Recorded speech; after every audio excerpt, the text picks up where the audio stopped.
Cantemos juntos. Venid, glorificad a Dios, el Padre del Señor. En Cristo Él nos derramó su eterna bendición. Sin manchas, puros en su luz, nos destinó a ser sus hijos adoptados por la sangre de Jesús. Te daremos la gloria por tu gracia, bondad y amor. Te daremos la gloria, eres el Salvador.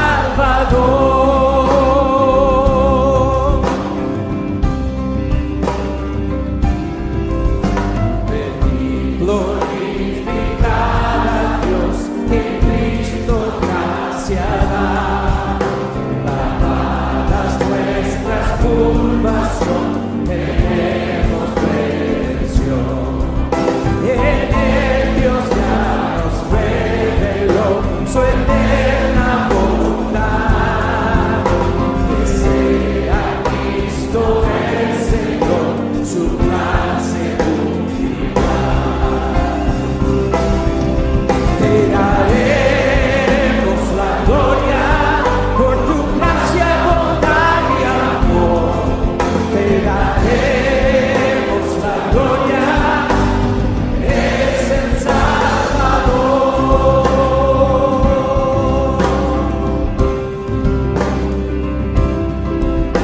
Venid, glorificad a Dios, creyentes del Señor. El Señor es su Espíritu, por tenemos hoy. Él garantiza nuestra fe hasta el final.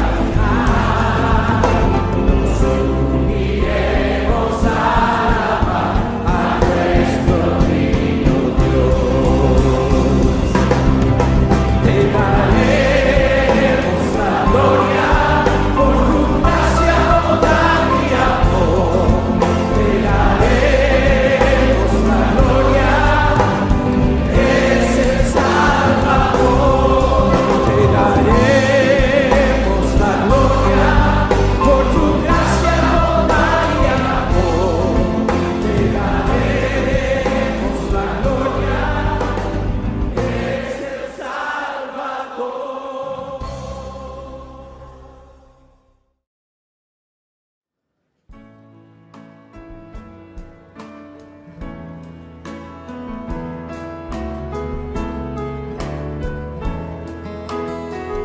Cantemos juntos. Señor y Dios, al contemplar los cielos, el firmamento y las estrellas mil, al oír tu voz en los potentes truenos y ver brillar el sol en su cenit, mi corazón entona la canción. Cuán grande es Él, cuán grande es Él. Mi corazón entona la canción. Cuán grande es Él, cuán grande es Él.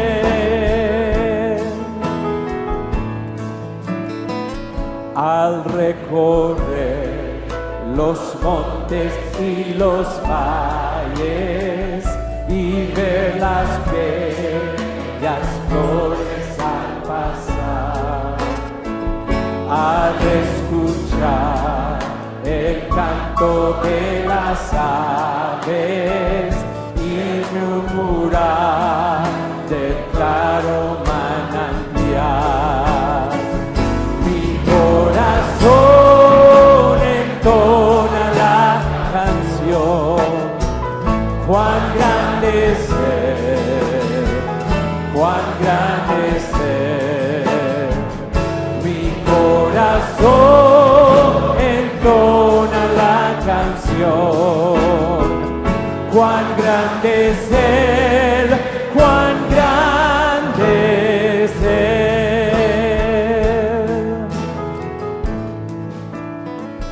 Cuando recuerdo del amor divino que desde el cielo al Salvador envió, aquel Jesús que por salvarme vino y en una cruz sufrió y por mí murió.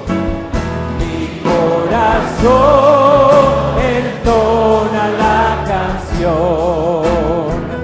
Cuán grande es Él, cuán grande es Él. Mi corazón entona la canción. Cuán grande es Él, cuán grande es Él.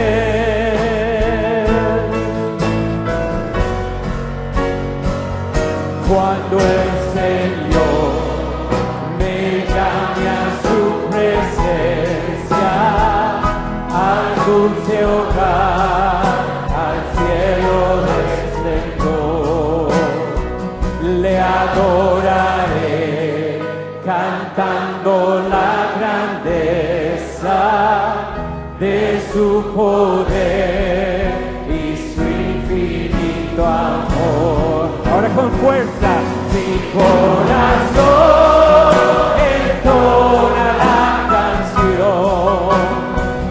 Cuán grande es Él, cuán grande es Él. Mi corazón entona la canción. Cuán grande es Él, cuán grande es Él. Amén.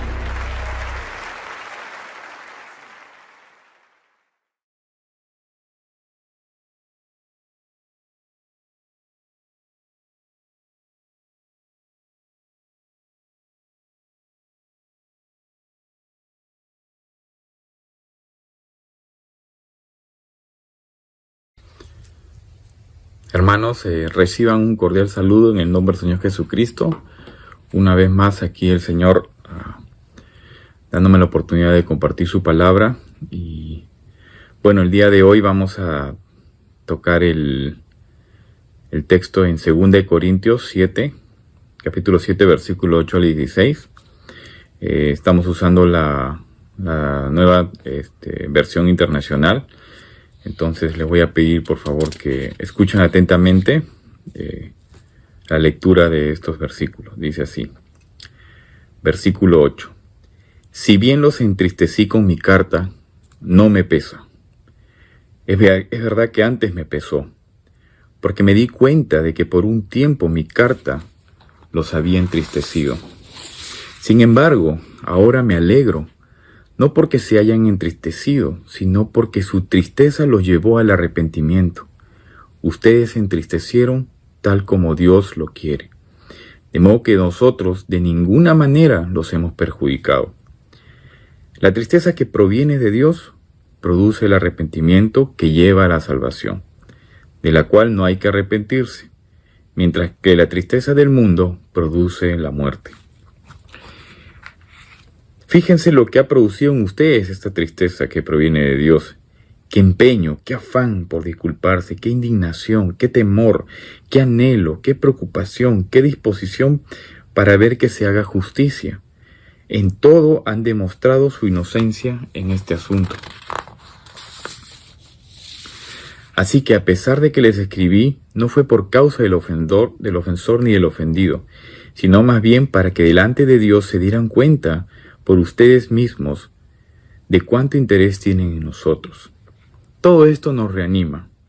Además del consuelo que hemos recibido, nos alegró muchísimo al ver lo feliz que estaba Tito debido a que todos ustedes fortalecieron su espíritu.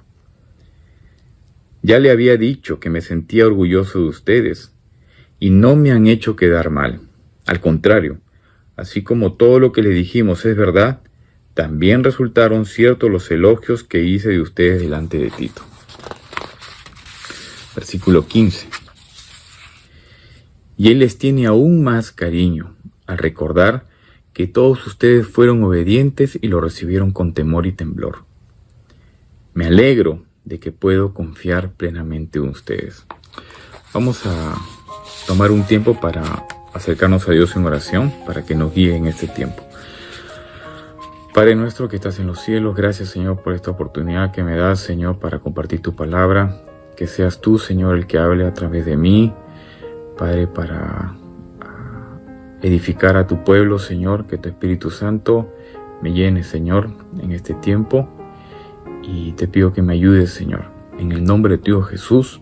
Amén. Muy bien, hermanos, como título para esta prédica esta mañana, he considerado el siguiente: la tristeza que se convierte en gozo. Interesante, hermanos.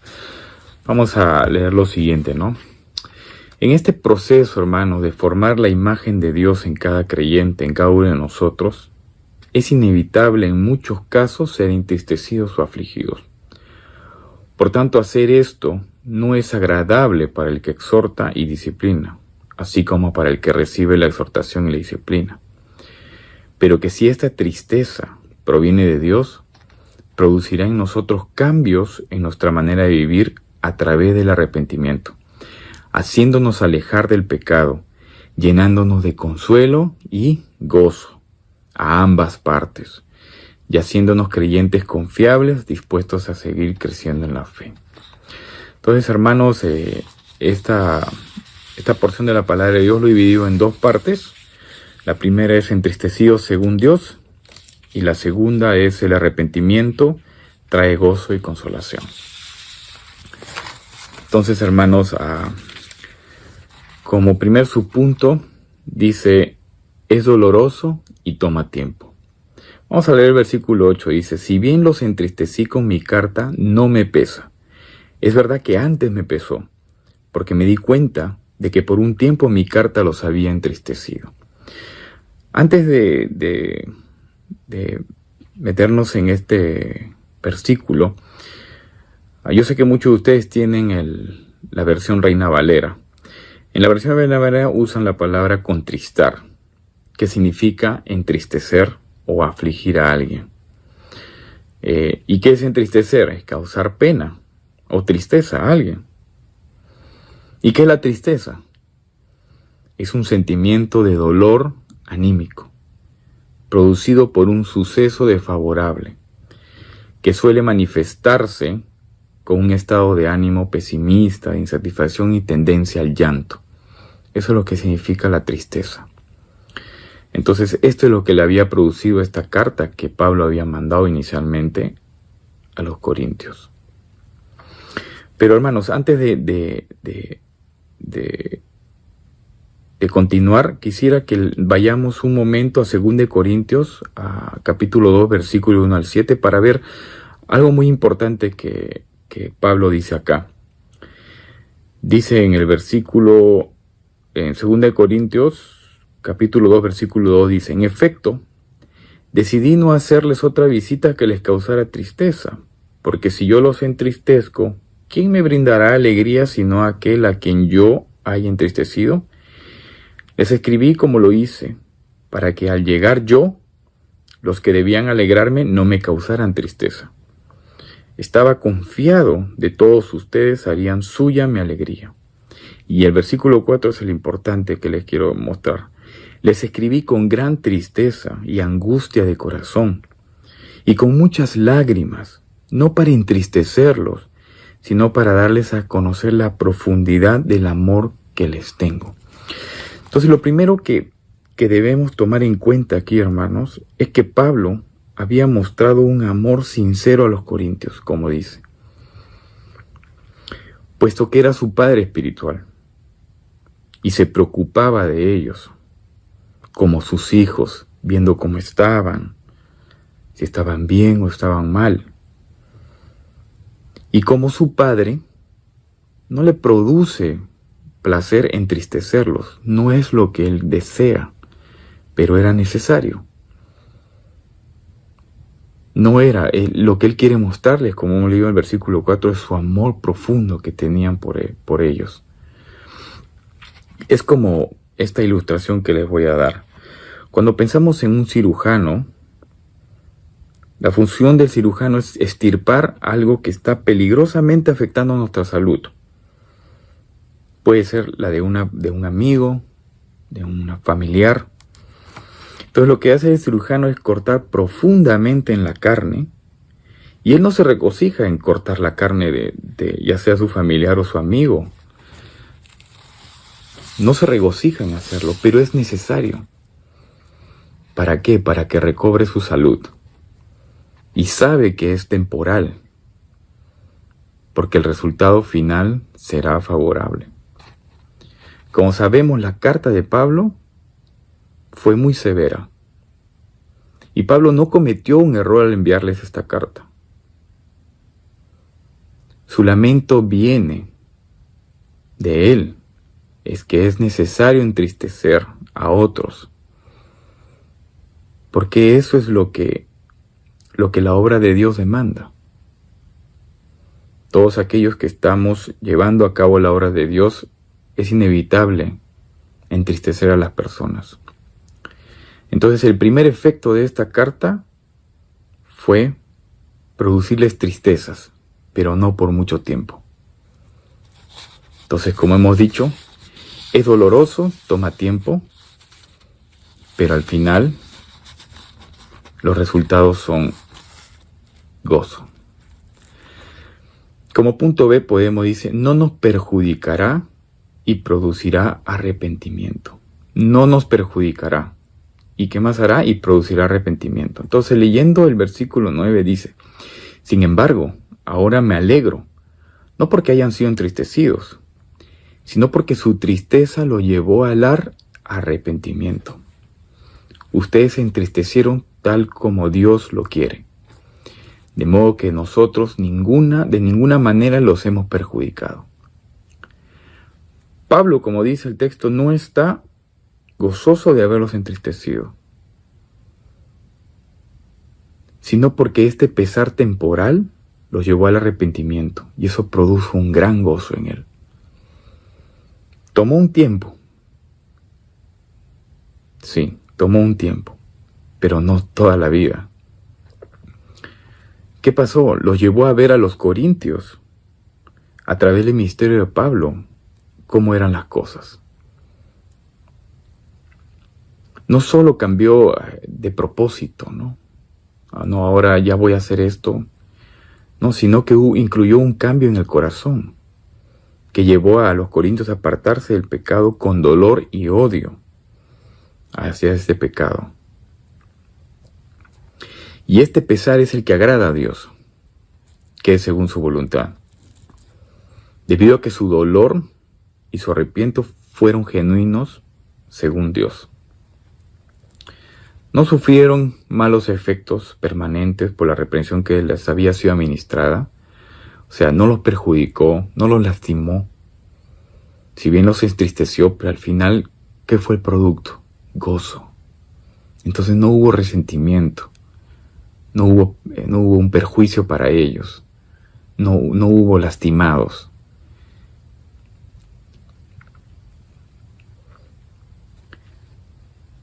¿Qué preguntas podríamos hacernos hasta este momento, no? ¿Estamos mostrando ese amor genuino a los que exhortamos? Es una pregunta que también deberíamos hacernos. Pablo estaba mostrando un amor profundo por ellos. Y ese amor profundo y sincero los llevó a entristecerlos. ¿Para qué? Para que se arrepientan y eso produciera un gozo, ¿no? Versículo 10 dice, la tristeza que proviene de Dios produce el arrepentimiento que lleva a salvación, de la cual no hay que arrepentirse, mientras que la tristeza del mundo produce la muerte, dice. Entonces vemos acá el contraste entre la tristeza según Dios y la tristeza según el mundo. Dice, la tristeza según Dios es aquel pesar que entra en la vida de alguien que ha cometido un pecado y lo lleva al arrepentimiento. Se da cuenta de que Dios le está hablando. No le está hablando a esa persona. Por eso decimos que Pablo no cometió un error al enviar esta carta. Porque el que estaba hablando a través de esta carta era Dios, no era Pablo. Entonces se da cuenta de que Dios le está hablando. Y la persona se pone del lado de Dios contra sí mismo y contra su pecado. O sea, se pone del lado de Dios contra sí mismo y contra su pecado. No, esto que estoy haciendo no está bien. No es lo que Dios quiere para mí. Y este pecado tampoco. Vemos aquí el término arrepentimiento que lleva a la salvación. No necesariamente se refiere a la salvación del alma. Aunque si es una persona no convertida y está escuchando hoy día este mensaje, hoy día puede ser tu día de salvación si crees en el Señor Jesús. Y Él cambiará tu corazón, cambiará tu vida y te dará vida eterna. Pero para los corintios que ya eran salvos, esto más refiere a una liberación de todo tipo de pecado, servidumbre, adicción en la vida de alguien, todas esas cosas que todavía nos quieren dominar, nos quieren atrapar, nos quieren encadenar. Entonces, a través de esta exhortación y disciplina, tratamos de que estas cosas no dominen nuestras vidas. Pero ¿qué hay de la tristeza del mundo? No es verdadera tristeza, sino es remordimiento. ¿Qué es el remordimiento? Es un sentimiento de culpabilidad que tiene una persona por algo que ha hecho y que la intranquiliza. ¿Qué produce? Amargura, dureza, desesperanza y al final la muerte. Tenemos muchos ejemplos en la Biblia. Tenemos el ejemplo de Judas. Su tristeza no fue para arrepentimiento. Su tristeza produjo remordimiento que lo llevó justamente al suicidio. Todo lo contrario a lo que produce la tristeza que viene de Dios. Y vamos a ver adelante cómo se ve esta tristeza que produce arrepentimiento. Dice punto C, produce cambios en nuestra manera de vivir. ¿Qué dice? Fíjense, versículo 11, lo que ha producido en ustedes esta tristeza que proviene de Dios. Qué empeño, qué afán por disculparse, qué indignación, qué temor, qué anhelo, qué preocupación, qué disposición para ver que se haga justicia. En todo han demostrado su inocencia en este asunto.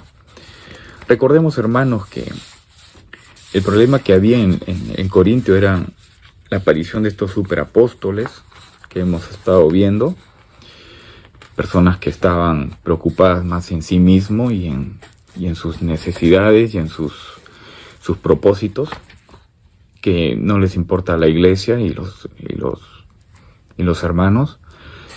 Y también estaba por el lado de los corintios, que habían estado siendo cómplices de pecados que estaba dándose en la iglesia y no tomando el asunto, ¿no? para solucionarlo, ¿no? Sino, como dicen, haciéndose la vista gorda. Entonces, todas estas cosas estaban en la iglesia de Corintio, ¿no? Entonces, como vemos en el versículo 11 dice, todo lo que ha producido esta tristeza que proviene según Dios. Entonces, ¿qué dice? Pablo hace mención de esto considerando el testimonio de Tito, porque eso está recibiendo de Tito. este testimonio. Tito vio cómo actuaron, cómo al final defendieron a Pablo de estos superapóstoles, cómo trataron el asunto con la persona, con el hermano rebelde que había pecado. Entonces, Pablo en este momento es que reconoce quién los había puesto tristes. No había sido él, sino había sido Dios. Pero Pablo, como ser humano, como padre espiritual, siente dolor. Eso es normal cuando exhorta a alguien. Nosotros también, cuando exhortamos a alguien, no queremos hacerlo porque la persona se va a poner molesta o la relación se va a romper posiblemente, ¿no? Pero vamos a ver más adelante que esa tristeza que hemos producido en el hermano es según Dios, va a dar su fruto. Y acá lo vemos. Hay una confianza entre Pablo y los hermanos de Corintios. Pablo, como su padre espiritual, ha estado viendo por ellos. Entonces siente la necesidad de poder exhortarlos y disciplinarlos. Tiene que hacerlo como padre. Y vemos acá en el versículo 11 lo que produce en la vida de los creyentes. Dice diligencia y empeño. Diligencia y empeño. Si al principio estaban indiferentes a los pecados que estaban sucediendo o estaban siendo cómplices y no tratándolos, ahora están tratando el asunto. Entonces muchas veces esto podemos utilizar como excusa, ¿no? Diciendo, tantas veces has estado tú cómplice de lo que yo he hecho y ahora quieres venir a hacerte el santo y ahora quieres venir a decirme que lo que estoy haciendo está mal. Entonces es un poco que nos detiene a hacerlo, ¿no? Pero no. Lo que está diciendo acá es que si no lo hemos hecho, hagámoslo. Con la sabiduría de Dios empezamos a tratar los asuntos que están dañando la salud de la iglesia. Tenemos que hacerlos, es necesario. Si no lo hemos estado haciendo, empecemos a hacerlo. Dice disculparse. O sea, no estamos buscando excusarnos. Diciendo, no, si él empezó, ¿por qué yo tengo que pedir disculpas? Todos tenemos, en los conflictos, son dos partes. Y cada uno es responsable de su parte. Y por esa parte tiene que rendir cuentas a Dios. Entonces, tenemos que hacer todo lo que esté en nuestras manos para resarcir a quien hemos ofendido. Si nos han ofendido y nosotros también por esa ofensa también hemos ofendido, tenemos que pedir perdón por lo que nosotros hemos hecho. Sin importar si la otra persona responde o no. Pero nosotros tenemos que restablecer nuestra comunión con Dios. Ellos trataron de limpiarse de cualquier culpa adicional o complicidad.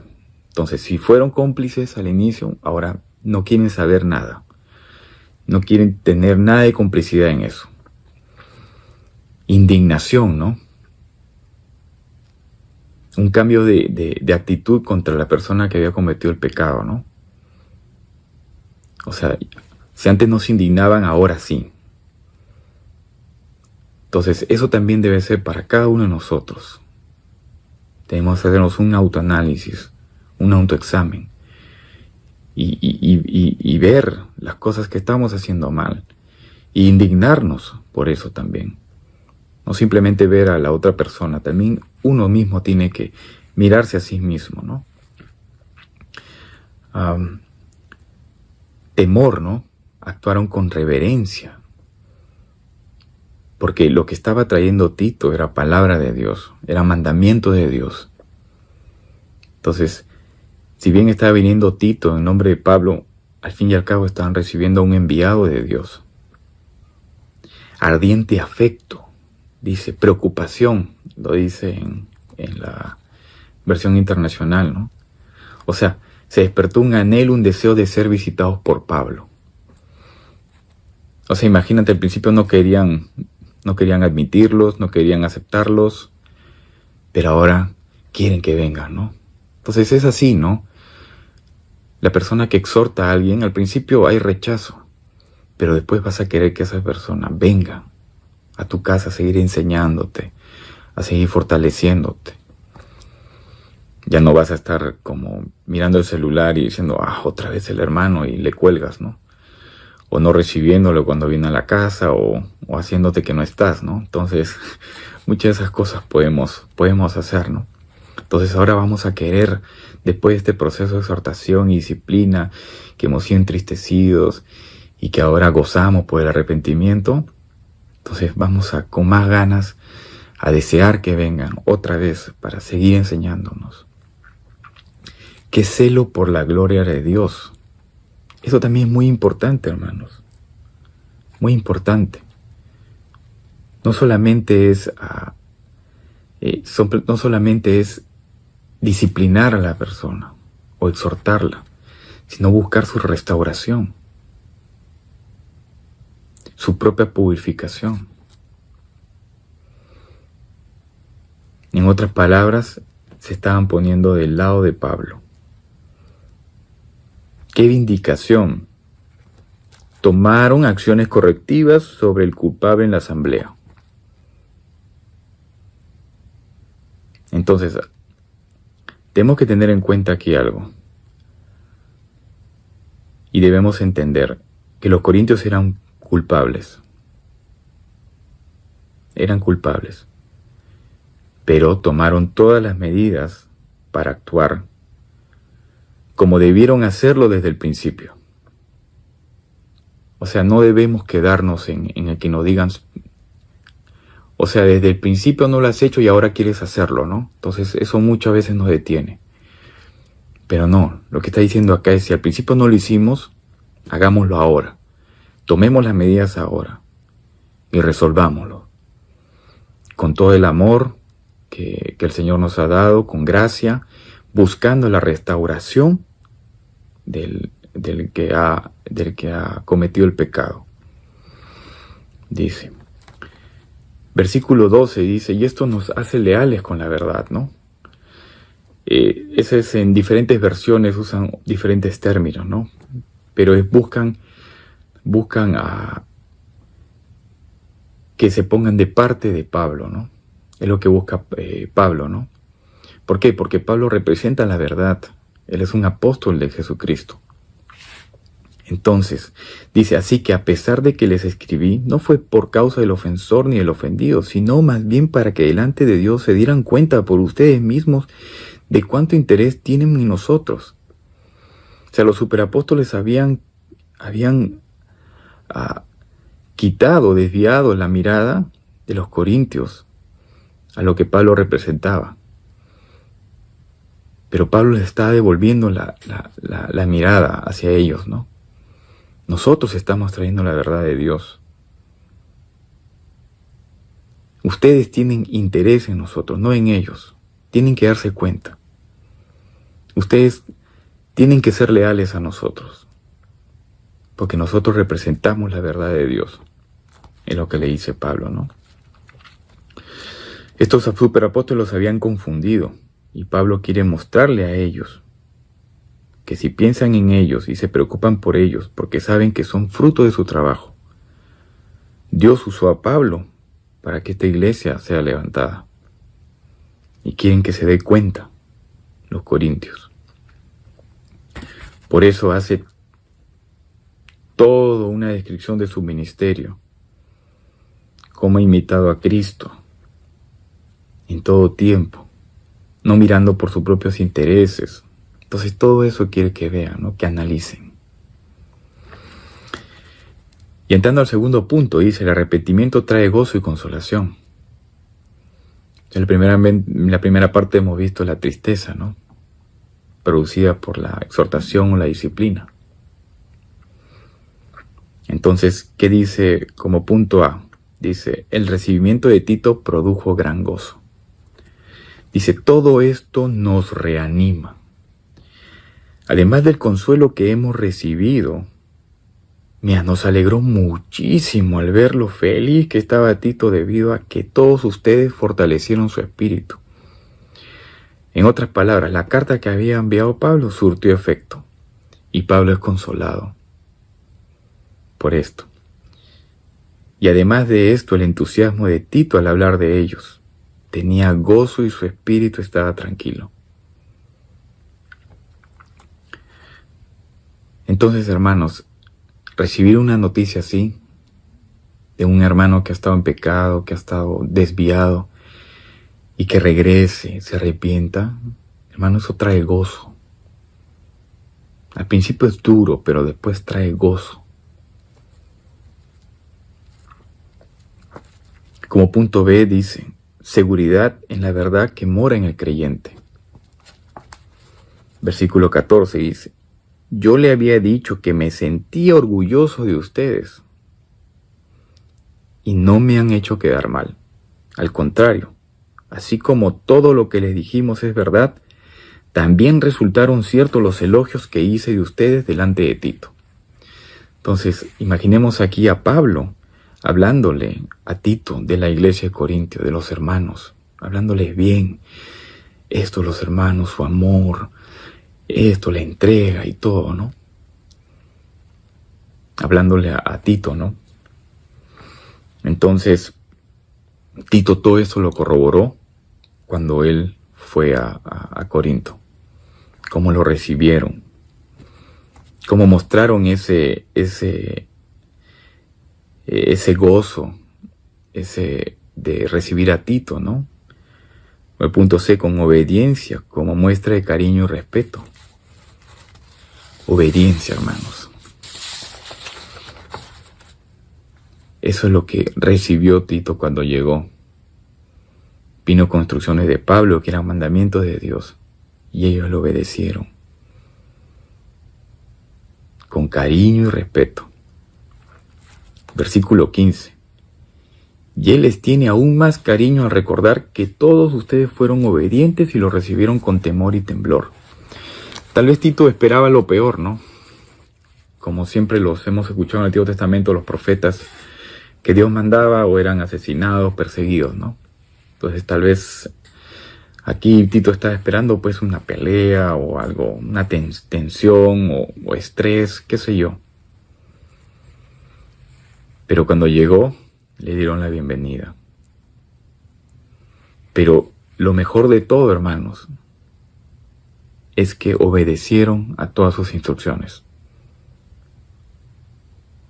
Eso es lo que animó a Tito, lo entusiasmó. No porque Tito fuera egocentrista y quiere que todo el mundo lo obedezca, sino lo que está trayendo es la palabra de Dios.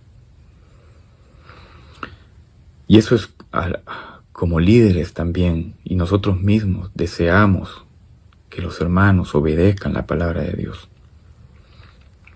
Dice que recibieron a Tito con temblor y temblor, con reverencia, porque traía mandamiento de Dios y tenían un deseo de agradarle, los hermanos de Corintios.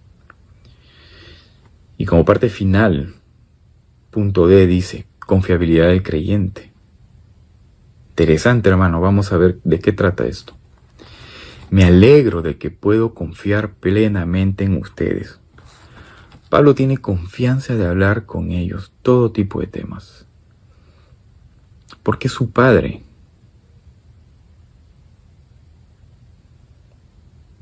Y su padre, él los ha, a través de él ellos han conocido al Señor, sus vidas han cambiado, su eternidad ha cambiado. No simplemente es alguien que mira cuando cometen los errores para juzgarlos sin sentir ningún pesar, sino que en todo momento estaba pendiente de ellos. Y cuando los corregía, no estaba normal, se sentía mal. Pero ¿dónde radicaba su confianza en Pablo, en ellos? Pablo sabe que al final harán lo correcto. Confía que la obra de Cristo está siendo realizada en ellos. Pablo no deja la oportunidad de seguir exhortando y disciplinando. sea, después que ha escrito esto, va a entrar ahora el tema, en el capítulo 8, el tema de las ofrendas. Entonces, le trajo gozo, le trajo alegría, consolación. Pero hay que seguir creciendo. Hay que seguir siendo exhortados, hay que seguir siendo disciplinados. Ya en el capítulo 8 veremos otro tema. Al referirnos, hermanos, a que Pablo estaba confiado en ellos, no debemos tomarlo más allá de lo que quiere decir. La confianza de Pablo es que actuaron de acuerdo al temor de Dios. No habla de una confianza en que no van a volver a pecar o no van a fracasar. No se está refiriendo a eso, sino que su confianza que ha puesto en ellos no ha sido en vano, porque ellos son hijos de Dios y mostraron ser dignos de confianza, que al final vieron sus errores y se arrepintieron y tomaron cartas en el asunto. No se quedaron ahí nomás, ¿no? Diciendo, sí, lo hicimos mal, perdónanos, sino que tomaron acciones concretas, en todo sentido, en todo ámbito, como hemos visto en el versículo 11. Entonces, hermanos, es un lindo texto. ¿Qué conclusiones podríamos sacar de esta mañana, no? Para empezar, hermanos, son inevitables las caídas. Muchas veces cedemos al pecado, nos entercamos, nos cegamos, nos ponemos orgullosos, soberbios, no queremos escuchar, etcétera, etcétera. Cada uno sabe, y creo que Dios sabe más que nosotros mismos en qué cosas estamos.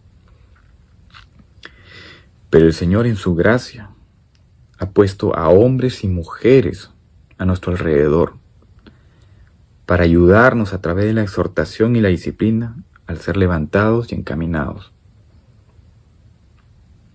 Y en muchos casos, hermanos, vamos a ser entristecidos. Pero no tomará mucho tiempo, tomará un tiempo para digerirlo, para pensarlo, para que redarguyamos, nos examinemos, veamos las cosas más tranquilos. Es importante, es un tiempo de reflexión. Y este tiempo debemos estar acompañando a la persona que ha sido exhortada o disciplinada para animarlo. También dejándole a veces un tiempo a solas para que también se dé cuenta, como hemos visto en 2 Corintios capítulo 2, lo que hicieron con el hermano que había estado en rebeldía. Pero le dijeron que ya no dejen que esté muy triste, ¿no? No voy a decir que mucha tristeza también lo derrumbe, ¿no? Entonces anímenlo, ¿no?